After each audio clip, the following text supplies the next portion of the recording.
Olá, queridos, que bom ter você aqui. Eu sou missionária Mariana Felipe Eu sou a psicóloga Isabel Xavier. Eu sou a pastora Isabel Moutella. e juntas Somos do Medo que Cura.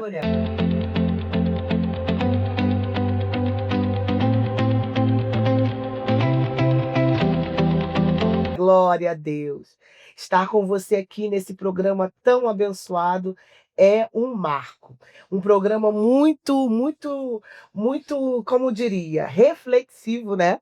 Porque nós estaremos falando sobre o tema Quando o Milagre Não Acontece e nós queremos a tua participação. Se você conhece alguém que está passando pelo momento de luto e de não de Deus, manda esse aviãozinho para essa pessoa, convide essa pessoa para sentar conosco à mesa, para estar conosco nessa reflexão, aonde o Espírito Santo de Deus será o nosso auxiliador e o nosso ajudador. Compartilhe com alguém que precisa ouvir o que Deus vai falar e revelar aqui, hoje, agora, através desse programa. Seja você alguém, um agente de cura para a vida dessa pessoa. E eu quero falar, Isabel, como lidar com o luto, como lidar com essa dor, como lidar com o não de Deus. É muito difícil lidar com o luto, né?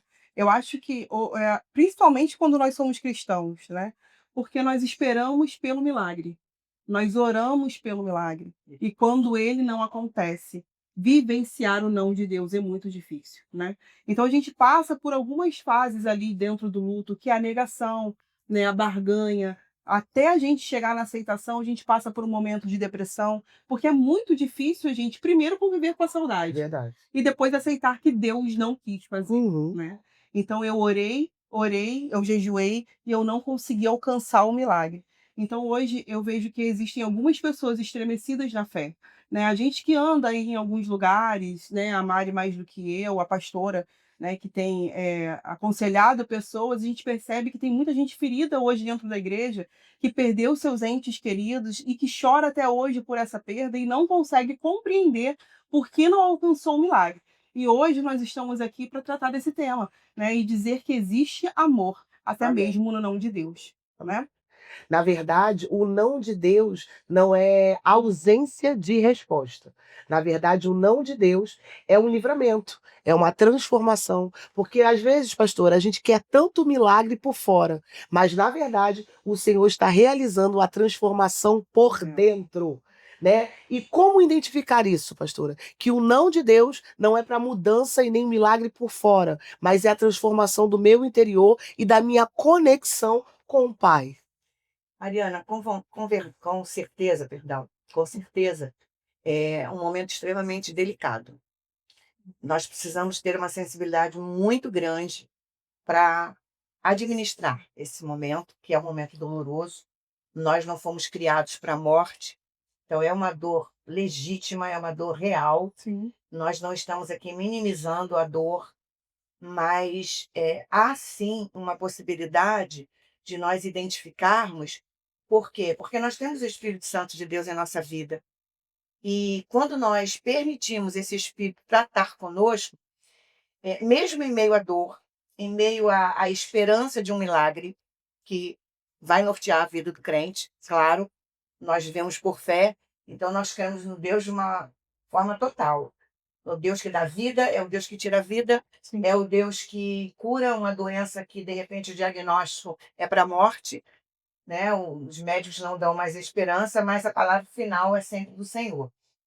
Mas dentro desse contexto que você colocou, nós precisamos estar muito bem antenadas, se é que eu posso usar essa palavra, né? Ou com a nossa sensibilidade aguçada para entender que o Espírito Santo ele não vai nos surpreender. Uhum. Ele vai norteando a nossa vida, ele vai nos direcionando. Tem pessoas que são mais fáceis de aceitar, outras já são mais complexas.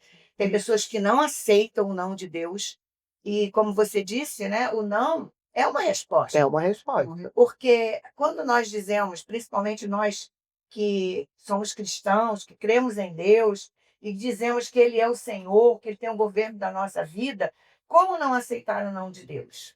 Temos que aceitar, Mas eu acho, mesmo que pastor, cause uma dor. causa uma dor, mas entra muito no lugar de por que que curou fulano e não Sim, curou ciclano, é né? verdade. Por que aconteceu um milagre na casa do meu vizinho E não na aconteceu minha. na minha casa? Será que Deus só ouve a oração dele, não ouve a minha oração? Exatamente. Né? Será que é uma punição? Porque Sim. tem muita gente que está vivendo dores, né? Não só luto, mas dores do não de Deus, que está se punindo. Está dizendo, não, Deus quis me punir, Deus quis punir minha casa. Orei pouco. Né? Orei pouco, ou tenho pouca intimidade, Uhum. eu preciso me referir a alguém que possa orar por mim, Sim. porque Deus, eu sou pecador a esse ponto de Deus não me ouvir, né? E também tem pessoas, pastora Isabel, que eu percebo que estão vivendo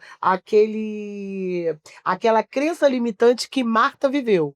Né? Sim. Quando entendeu ou achou que a demora de Jesus era, na verdade, uma indiferença. Jesus demorou porque ele está sendo diferente à minha dor. Então, Lázaro estava doente, Lázaro ficou doente, Lázaro morreu e a culpa é de Jesus. Porque se Jesus estivesse aqui, ela diz isso para ele, olhando para ele: Jesus, se o Senhor estivesse aqui, meu irmão não teria morrido. Então, nós, seres humanos, temos muito essa crença limitante de tirar a responsabilidade e colocar toda em Jesus. Quando não colocamos toda em nós, dizendo, ele não me ouve, ele não quis operar, ele não quis fazer, a gente tem a mania de dizer, o problema é de Jesus. Ele que não quis fazer, porque ele é indiferente ao meu clamor, indiferente à minha oração, indiferente à minha dor, indiferente ao meu sentimento. Pastor, o que nós diríamos para essa pessoa que acha que Jesus é indiferente à nossa dor e que ele não chegou? Na verdade, que quando ela diz, se tu estivesse aqui, ela está dizendo que a onisciência, onipresença e onipotência de Deus não existe, não é real. Então, se Deus não estivesse aqui, é como se o Espírito Santo de Deus e Jesus não estivesse vendo a nossa dor, vendo o nosso sofrimento. O que dizer para essas pessoas que pensam dessa forma? Na verdade, esses pensamentos, eles permeiam a nossa vida, sim. Mesmo que a nossa fé esteja firmada no Senhor, mesmo que a gente conheça, mesmo que a gente até já tenha vivenciado outros milagres. Eu creio que Marta e Maria ali, elas já tinham tido conhecimento de muitos milagres que o Senhor Jesus operava. Muitas experiências, né? Muitas experiências, assim como nós. Então, até nesse momento, o nosso Deus é tão maravilhoso, o Espírito Santo é tão lindo, que ele entende a nossa dor. E você vê que dentro desse contexto que você se reportou, dessa situação, dessa família, né? Jesus chorou quando ele chegou ali. Quando ele teve. Então eu vejo que ali ele mostra para Marta e para Maria que ele também estava sofrendo. E é claro que o desfecho foi maravilhoso, né? Lázaro ressuscitou. E nós gostaríamos, Mariana, que até que se alguém querido nosso morresse, que ressuscitasse, é óbvio. E essa deve ser a nossa intenção, orar até que o Senhor defina a resposta. Por quê? Porque a vontade do Senhor, a gente não diz que ela é boa, agradável e perfeita?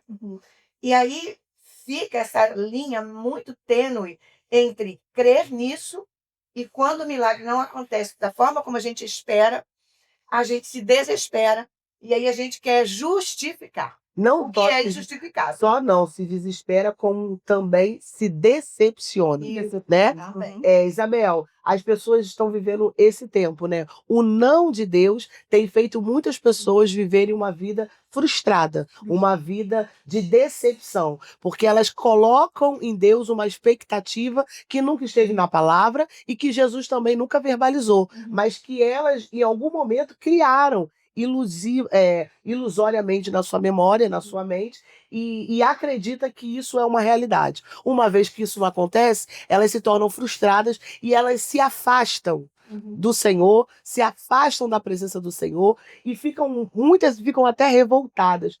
Como entender, Isabel, que eu quero sim de Deus, mas eu não aceito não? Uma das fases do luto é a raiva, né? E trazendo para o nosso mundo, né, cristão, eu vou até pegar um gancho, né, do versículo que você trouxe sobre Marta. Marta, ela estava acostumada a se relacionar com a humanidade de Jesus, né? Ela conhecia o Jesus homem. Então, ela achava que era a presença dele que iria fazer toda a diferença. E a gente, nos dias de hoje, também está lidando com Jesus dessa mesma maneira, né? A gente leva para o Senhor, para Deus, as nossas frustrações diante do nosso relacionamento com o homem. Então a gente acha que se a gente não fizer, se a gente não for uma filha perfeita, nós não seremos dignas do amor de Deus. Só que o amor de Deus, ele vem a partir da misericórdia. Sim, Não verdade. tem nada que você faça que vai fazer com que Deus te ame mais ou menos. E eu, particularmente falando, eu tenho experimentado mais o amor no não de Deus do que no sim, né? Então, vamos aqui imaginar você como pai, como mãe, né? Ou como alguém que ama a sua família. Quando você diz não, é por proteção, é porque você está querendo ensinar alguma coisa para o seu filho, não é porque você está querendo punir. Você não fala não para o seu filho porque você quer ver ele triste ou chorando. Só que muitas das vezes, quando nós dizemos não, a gente vê no olhar do nosso filho a decepção e a frustração. Ele não está preparado para aquele não, né? Ele quer ouvir do pai e da mãe Sim. só o sim. Mas você tem um propósito com o seu não. Do mesmo jeito que Deus tem um propósito em dizer não para suas orações. Não é que você orou pouco, não é que você teve pouca fé, é porque teve um propósito em Deus não conceder o milagre. Porque o propósito de Deus, ele não morre junto com a pessoa. O propósito de Deus, ele se perpetua. E quantas pessoas, Mari, a gente conhece que tiveram uma vida transformada após o luto? Verdade. Na verdade, Bel, a gente acha que o milagre é a ressuscitação, mas na verdade o milagre não é quem você quer que Deus ressuscite. Uhum. O milagre talvez esteja em você. Sim. A pastora Eixa, ela fala muito isso, né, sobre o luto do milagre filho dela. O milagre de quem fica, de quem consegue sobreviver, mesmo mediante a dor, mesmo mediante todas as ações, né, que vão acontecendo diante daquele não que Deus achou o melhor para você, porque na verdade ele é o nosso pai. Sim. E muitas das vezes a gente quer trocar de lugar com Deus. A gente quer tirar ele da posição de pai e nos colocarmos na posição dele, dizendo assim: eu sei o que é melhor para mim. Uhum. Eu sei o que é melhor agora. Não, nós não sabemos. Verdadeiramente nós não sabemos. Lá em Romanos, no capítulo 8, no verso 28, Paulo vai dizer isso. Todas as coisas cooperam para o bem daqueles que amam a Deus e vivem segundo ao seu propósito. Porque também o pessoal acha que é só necessário amar a Deus, tem uma vírgula, e vivem segundo ao seu propósito, é o que a Isabel falou aqui. Cada um de nós temos um propósito, e tudo que acontece na nossa vida é por permissão do Senhor, seja boa ou seja má. Todas as coisas, não é algumas, são as boas, as mais ou menos e as más. Todas essas coisas cooperam para que você, para que eu, para que nós vivamos e experimentemos o propósito de Deus na nossa vida. Pastora, a senhora já contou aqui no reservado, né, nos bastidores, testemunhos. E eu queria que você compartilhasse, para que a pessoa que estivesse ali do outro lado entendesse que, assim como ela, nós também temos um propósito em Deus. E que nós não só recebemos o sim dele, mas nós também recebemos o não. Queria que você contasse e compartilhasse um pouco da sua experiência.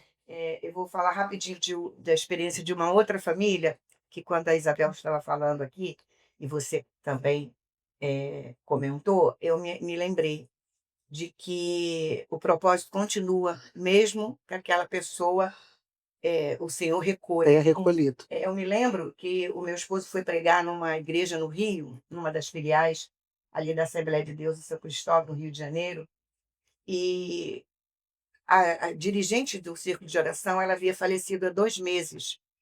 E a oração contínua daquela mulher era pela vida de um filho que há mais de 20 anos estava no tráfico.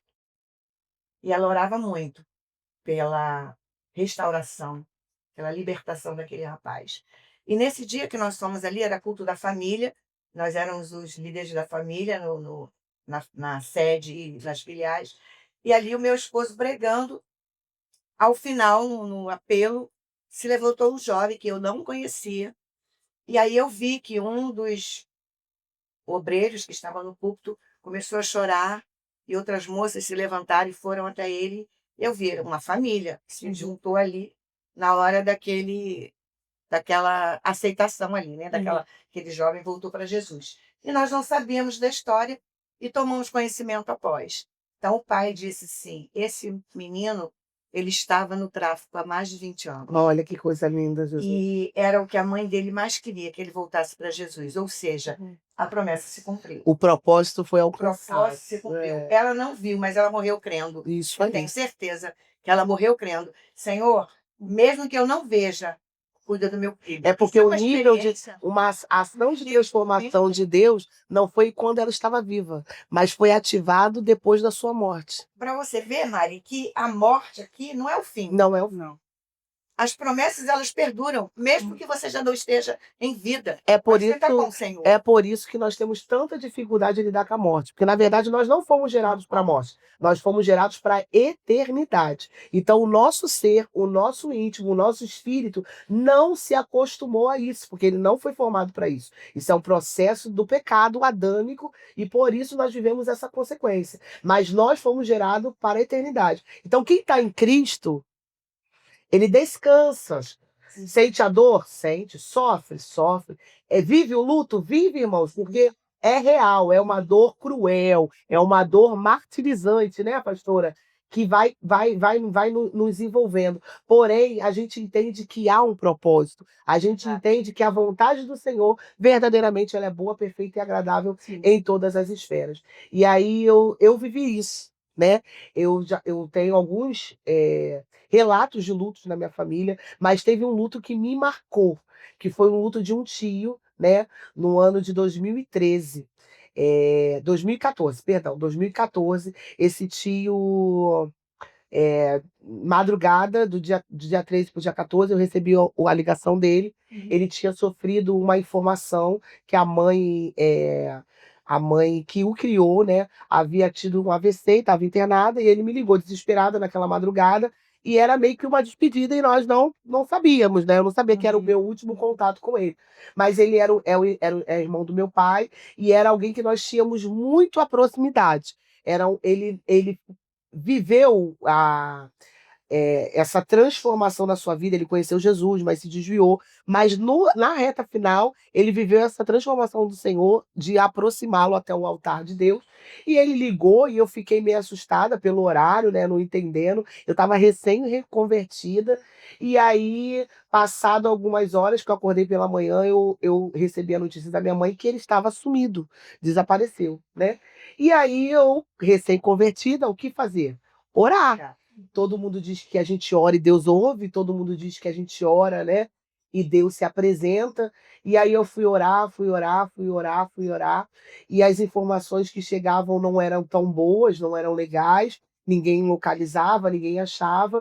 E aí eu fui orar, e eu recebi uma oração. Eu pedi, né, em muitos grupos, né? Tinha muitos conhecidos, e eu recebi uma palavra de uma pessoa que é a minha mãe na fé, e ela disse para mim: olha, em uma hora o Senhor vai trazer a resposta. Eu não sei se é a resposta que a gente está orando, que a gente quer, mas Deus vai trazer a resposta. Mas nessa uma hora o Senhor também vai falar com você de uma forma diferente. E eu nunca mais me esqueci daquilo. A resposta chegou, não era a resposta que eu queria. O meu pai foi, depois de um dia, né, 24 horas, procurando e não achando, foi ao IML. Na verdade, nem foi meu pai, foi um vizinho que teve a coragem, que a gente mesmo não tinha coragem. Foi ao IML e deu as características dele, e tinha alguém no IML com as características dele, mas por ser vizinho, não ser parente, não podia fazer o reconhecimento. E aí meu pai já estava no Rio de Janeiro procurando, foi no IML, viu e encontrou ele lá. E aí eu me lembro como se fosse hoje meu pai falando com a gente no telefone, no Viva Voz, falando: não é que ele tá aqui? Então, tipo assim, foi um baque para nossa família, um homem jovem, né? Com tanto promissor, e meu tio era uma pessoa maravilhosa, uma pessoa humana. Então eu vivi talvez o que alguém que está aí do outro lado viveu. Eu falava: com tanta gente ruim, por que que Deus levou meu tio? Com tanta gente, né, que faz o mal para as pessoas, por que que levou ele, né? Por que ele? Por que dessa forma? Teve um momento que eu me coloquei, eu falei, eu me acho, Deus podia ter me levado, mas não podia ter levado ele, porque ele tinha tanta coisa para viver, e vendo a bondade dele como ser humano, como pessoa espiritual, eu falava, ele não merecia isso. Até que o Senhor falou comigo em duas mensagens. Foi ali que eu tive o primeiro contato com Deus, de ouvir Deus, face a face. Foi em Mateus, no capítulo 6, e em Isaías, no capítulo 6, quando o Senhor disse, né, no ano em que morreu o rei Uzias, eu vi o Senhor assentado no alto e sublime trono, né, e via anjos sobre a sua cabeça. Eles tinham 6 asas, com 2 cobriam seu rosto, com 2 cobriam seus pés, e com 2 eles voavam. O Senhor falou comigo poderosamente nesse capítulo e no capítulo 6, quando ele diz assim, no primeiro versículo do capítulo 6 de Mateus: guardai-vos. Ele estava dizendo para mim: guardai-vos a sua fé. E ele no versículo 5 ele diz assim também, Isabel. Ele diz: entra no seu quarto em secreto e ora ao teu pai que está em secreto. Quando Deus falou aquilo para mim, foi a minha primeira experiência. O que Deus estava dizendo para mim era o seguinte, assim, era o seguinte: eu preciso que você saia do mover que todo mundo está, aonde vozes estão falando no seu ouvido, que as vozes que eu ouvia era de acusação ao Senhor. Uhum. Eram vozes negativas ao Senhor, dizendo ele podia ter feito, mas não fez.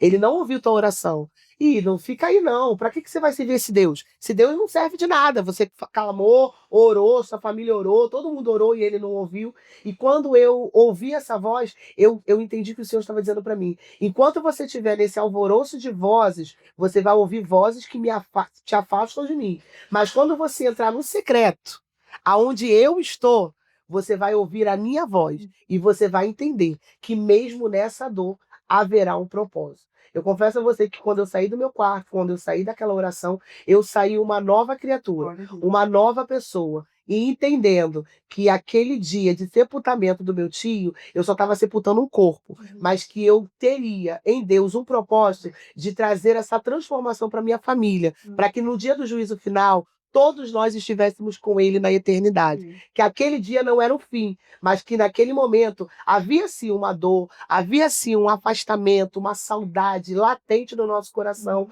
mas que a dor, né, aonde morte e choro não haveria mais, que era na eternidade. Então eu consegui entender em Deus o meu propósito. Então eu não sei quem tá aí ouvindo a gente agora, né? Qual momento você está vivendo? Se é um momento de acusação, se é um momento da dor, onde a sua alma está gritando, aonde você está acusando Deus, dizendo: Deus, por que tu fez isso? Por que o Senhor permitiu isso? Por que o Senhor deixou que eu vivesse isso? Mas eu quero dizer para você: saia desse local onde vozes estão gritando aos seus ouvidos, acusações, aonde estão acusando você, acusando alguém, acusando Deus, e entra no seu secreto. O secreto não é um quarto físico, o secreto é um lugar aonde só fique você e Deus, para que você possa entender no íntimo do teu ser o que o céu quer falar com você. Isabel, como receber pessoas assim, que tá gritando, aonde a dor latente, a gente sente isso aqui, né? Falar sobre isso não me traz mais dor, mas eu consigo sentir a dor daquele que sentiu aquilo que eu lá no passado senti. Como lidar com essa alma sofrida, essa alma que geme verdadeiramente essa dor? É, primeiro, o acolhimento, né? Uhum. A gente, como você falou, a gente entender que essa dor é real. É real. É real. O preocupante são pessoas que decidem morar na dor. Então, o luto, ele tem um período para passar, e cada um vai ter o seu período, né? Cada um vai ter o seu tempo de passar pelo luto, mas tem pessoas que demoram mais do que o normal para sair daquele luto. E nós temos exemplos na Bíblia de pessoas que passaram pelo luto e não saíram dele, acabaram morrendo no lugar onde é um lugar de passagem, Isso. acabou fazendo daquilo dali um lugar de morada. Então, a gente tem o exemplo de Terá, o pai de Abraão, né, que em caminho, né, indo para Canaã, ele passa por uma cidade que tem o mesmo nome do seu filho, né, o mais novo, que morreu, e ele tinha a escolha de passar por aquela cidade e ir para o seu destino, Isso aí. né? Mas Ele para. tinha um destino, mas ele para. Ali ele cria residência e ali ele morre. Então, isso é uma prova viva que a gente tem de que o luto ele não pode ser um lugar para você ficar estabelecido, né? Então, assim, entenda qual é o propósito que Deus tem dentro da sua perda, porque Ele tem. Ele tem algo para te ensinar, Ele sempre tem algo para nos ensinar. Então, esse pensamento constante que você tem de que Deus não te ouviu, Deus ouve todo mundo menos de você, que Deus não fez o milagre, Ele quis levar essa pessoa para te punir ou para te entristecer, esse pensamento ele não vem de Deus. Esse pensamento ele está aí para gerar dúvida na tua fé, para minar a tua fé, a tua confiança em Deus. E esse pensamento ele tem que ser rebatido e repreendido em nome do Senhor Jesus. Então o luto ele é um lugar ruim de se passar, é triste, é doloroso, mas ele não pode ser um lugar de morada na tua vida. Ele tem que ser um lugar de Exato. passagem. Isabel falou sobre Terá, mas quando eu vejo de alguém criar ou não raiz no luto, me vem à memória Josué, né? Josué no capítulo 1, quando o Senhor encontra ele, né? E diz para ele: Josué, é tempo de você se levantar e ir levar o povo até a terra prometida. Moisés havia morrido, mas o propósito de Deus e a promessa não havia morrido. Pastora, eu queria falar que a senhora falasse para os nossos ouvintes sobre isso, sobre quando você entender que não se pode, quando se entender não, na verdade é essa frase, não se pode criar raiz no luto, porque as promessas de Deus e o propósito de Deus é muito maior do que o luto, é muito maior do que a dor, né?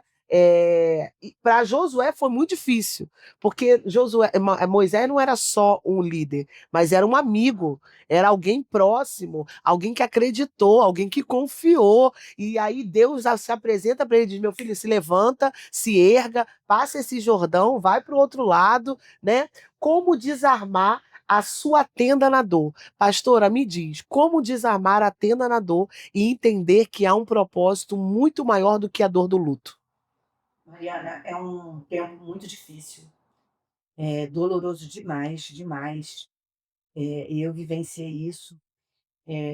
A minha mãe tinha câncer e já estava há alguns anos em tratamento, e chegou o tempo da metástase e o diagnóstico do médico, de que ela tinha pouco tempo, mas a esperança permanecia. Orávamos, mas a gente sempre orou. É interessante também falar isso, Mariana. Sabendo que Deus pode curar, se Ele quiser curar, Ele pode curar, mas que fosse feita a vontade do Senhor. É porque Jesus também nos ensinou isso. No momento da cruz, né, antes da Seja cruz, feita a sua ele vontade. disse: Pai, se for possível, passa de mim esse cálice. Todavia, seja feita a tua vontade. E a vontade do Senhor nem sempre vai ser como a nossa. Se fosse, muito mais pessoas estariam servindo a Deus Verdade. por conta desses interesses.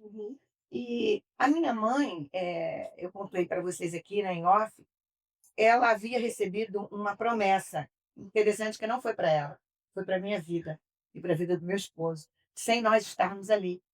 Estava ela e meu pai, e um profeta ali no Rio disse que alguém da casa dela, Deus iria levar para Macaé, e nós estávamos estabelecidos no Rio, igreja, empresa, família, tudo ali. Então não era da nossa intenção sair do Rio, mas o propósito de Deus está acima dos nossos, né? Verdade. E aí ela disse logo: é Isabel, eu. E aí, quando ela passou isso para nós, eu falei: amém, se é de Deus, estamos prontos. E foi muito interessante, porque quando meu marido vinha prestar serviço às empresas em Macaé, eu vinha com ele. E aí eu comecei a gostar de Macaé. Imagina Macaé há 20 anos atrás. Não tinha nada. Não. Em 10 minutos você circulava tudo. Tudo. Não tinha um shopping, não tinha essas lojas que tem hoje. Pois bem, eu comecei a gostar de Macaé e comecei a procurar imóvel, porque você tem que agir, Uhum. né? No tempo certo, Deus dá a direção, mas você não tem que sentar e ficar de braços cruzados esperando. E ali eu fiquei procurando, até que eu encontrei, falei para o meu marido, e nós, encurtando, né, por conta do tempo, nós viemos para Macaé e passamos um ano visitando algumas igrejas, até que Deus nos deu a direção de iniciar o seu trabalho na nossa casa. E assim nós fizemos. E depois o Senhor nos direcionou a vir aqui para Rio das Ostras, né, onde nós estamos até agora, para abrir uma filial. E nós marcamos a data. E todos os preparativos, obra, decoração, convidados. E nós estávamos no Rio no dia 13 de junho, quando ministrando para casais numa igreja, quando eu recebi a notícia que a minha mãe estava muito mal e que ela só iria ao hospital se nós fôssemos, porque ela não gostava de ir para o hospital. E finalizando ali, nós fomos, e ali a minha mãe ficou internada. Eu passei aquela noite toda ali com ela, e foi interessante que nesse momento que nós estávamos ali, os filhos chegando, o médico chegou para o meu esposo e disse assim: ela está morrendo. Para ele, não disse para mim. Se eu fosse você, eu internaria ela, porque o plano de saúde dela só dava atendimento de emergência naquele lugar. Uhum. E nós não conseguimos na rede pública. E aí meu esposo, sem me falar, foi ali, acertou, e ela foi internada e entubada. E ali eu passei a madrugada toda até as 4 horas de sábado, sentada ali naquela cadeira. Eu disse a ela quando ela entrou: eu me emociono ainda. Eu disse a ela: "Eu vou ficar aqui, e eu vou pode contar que eu vou ficar aqui", porque eu sabia que ela não ia voltar. Mas ela não gostava de ficar em hospital, então eu dei certeza que ela não ficaria sozinha, mesmo entubada, ela não ia entender mais nada. Mas eu disse: "Eu vou ficar aqui". E eu perguntei ali, Maria, sentada, não sei como eu aguentei. Foram muitas horas. E 4 horas da tarde chegaram as visitas, meu pai, as minhas outras irmãs, e eu e o meu esposo pegamos o nosso carro e viemos para Macaé nos arrumar, porque à noite, às 19 horas, nós tínhamos o compromisso de fazer o culto de inauguração da igreja. Então, no meio dessa dor, a nossa igreja, o Ministério Alfa, foi gerado. E eu glorifiquei a Deus, porque a minha mãe não viu, mas ela tomou conhecimento, porque ela já sabia do andamento de tudo. E Ela foi a mensageira, né? foi a mensageira. Foi interessante, porque Deus podia falar direto conosco, É. mas falou com ela. E apesar dela não ter visto, isso me deu assim, sabe, talvez você se identifique com esse momento também, isso me deu uma sensibilidade muito maior das coisas de Deus, saber que Deus, o propósito dele, pode acontecer o que acontecer na nossa vida. Ele vai manter a palavra E dele. ele vai cumprir. O propósito vai ser cumprido. Sim. E eu posso dizer isso por experiência própria no meio da dor.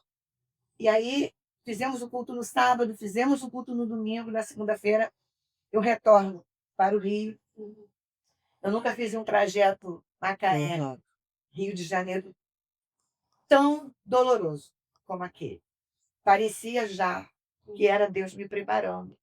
E quando nós chegamos ali, nós tivemos a notícia que ela havia partido. Foi muito doloroso, mas a cada aniversário da igreja eu me lembro disso.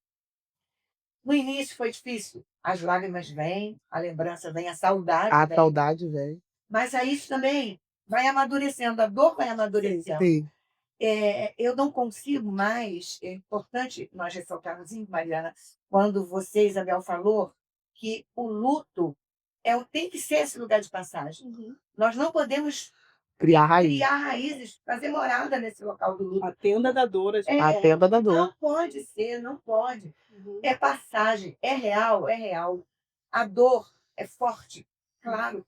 Eu gostaria muito que a minha mãe tivesse lá, mulher de oração, né? Eu gostaria de ouvi-la falar. Olha, Deus falou comigo e eu hoje estou vendo. Seria lindo meu pai conseguir trazer, graças a Deus, mas ela não. Mas agora, já 17 anos passados, quase 18, da fundação da igreja, a cada aniversário a igreja toma conhecimento novamente. Eu ressalto isso, a promessa que Deus deu à minha mãe, que nós iríamos abrir esse trabalho, que seria uma bênção, o Senhor cumpriu. Aleluia, glória a Foi um Deus. momento de dor, quando eu lembro. Ressignificou a dor. A dor Muito, muito. E eu glorifico a Deus, porque Ele sabe de todas as coisas. Eu não vou contender. Deus, por que você não deixou a minha mãe, pelo menos, participar? Eu gostaria, Deus sabe disso. Eu já pontuei isso algumas vezes. Senhor, como seria bom se a minha mãe pudesse. Mas não naquele sentimento de contenda, de, como algumas pessoas dizem, coloquei Deus na parede. Não, não nesse tipo de entendimento, porque quando nós conhecemos o Senhor e nós conhecemos que Ele sabe o que é melhor para todos nós, se chegou o tempo dele recolher a minha mãe, né? Eu sei que ela foi para os braços do Senhor e é isso que nos conforta. Isso. Porque ela já está tranquila, eu que me cuide, nós que façamos a vontade do Senhor, nós procuremos buscar verdadeiramente. É que, na verdade, o propósito dela já foi cumprido. Cumprido. O nosso ainda está em ativação. Então, se você está vivo, se você está ouvindo essa live, entenda algo. O propósito de quem já foi, que Deus não quis ressuscitar, já aconteceu, se cumpriu. Agora o seu é que precisa ser ativado. Então não crie raízes no luto, não crie, né, uma tenda de dor para ficar aprisionado dentro dela. Compreenda, na dor, no luto, no não de Deus, existe um propósito sendo gerado. Existe um milagre sendo gerado. Existe uma missão sendo gerado. E quem sabe, existe, como foi na vida da pastora Isabel, o ministério sendo gerado. Deus quer falar através de você. Deus quer testemunhar através de você. A sua dor de hoje se tornará saudade amanhã e se tornará propósito divino para que outras vidas venham ser libertas, curadas e transformadas para a glória de Deus. Quero que você olhe para nós que estamos aqui e entenda que nós não somos super mulheres. Nós não estamos aqui minimizando a dor que você está sentindo aí do outro lado. Nós não estamos dizendo para você, olha, saia a qualquer forma desse luto. Não, nós não estamos dizendo isso. Nós estamos dizendo para você que nós passamos pela dor, que nós vivenciamos o nosso luto, mas que nós não criamos raízes nele. Porque maior do que a dor do luto, maior do que o luto, é o propósito e o milagre que o Senhor gerou sobre as nossas vidas. E se Deus gerou em nós, Ele vai gerar em você também aí agora. Em nome de Jesus, nós declaramos isso, né? Nós declaramos que há um propósito maior, que há um propósito divino e que a mão do Senhor, que o milagre que não aconteceu diante da sua oração é porque o Senhor quer gerar um milagre através de você e em você, né? E nós encerraremos com essa oração. Vou pedir a Isabel para estar orando pela tua vida, para estar te ajudando, né? Que o Espírito Santo de Deus, que a Bíblia vai dizer que o Espírito Santo de Deus é aquele que intercede por nós com gemidos inexprimíveis. São palavras que nós não conseguimos identificar, porque Ele fala de uma forma com o Senhor que só Ele pode. Então que Ele, nesse momento aí que você está ouvindo esse programa, possa ir te abraçar, possa ir te consolar, possa ir te levantar. Que a mão do Senhor seja sustentáculo para que você saia dessa dor, para que você desmonte essa tenda da dor, para que você quebre, desvincule da raiz desse luto e se levante para vivenciar as promessas que o céu tem para você. Amém? Minha oração neste momento é que você Amém. monte a tenda da dor na sua vida. Aleluia. E que você caminhe rumo ao propósito que Deus tem para sua vida. Senhor, que a tua palavra, Senhor, possa entrar em cada lado que está aqui conosco, que cada pessoa que está passando por esse processo de luto na sua vida, na sua família, que venha ter uma restauração. Aleluia. Que a dor venha ser de passagem e não de morada, Senhor. Nós cremos que o Deus que diz não também tem um amor imensurável. Aleluia. Nós cremos, Senhor, no teu amor através do não. Nós cremos no teu amor em cada limite que o Senhor coloca sobre a nossa vida, porque nós cremos que a tua vontade ela é boa, ela é perfeita e ela é agradável. Que a tua paz, Senhor, que vai sobre todo entendimento, possa entrar neste lar agora, Senhor. E que em nome de Jesus a tua paz possa inundar cada uma dessas famílias, desses nossos feitos. Nós oramos, Senhor, neste momento, crendo que o Senhor há de entrar nestes lares. Em nome de Jesus. Amém. Amém, queridos. E até o próximo programa. Te esperamos lá.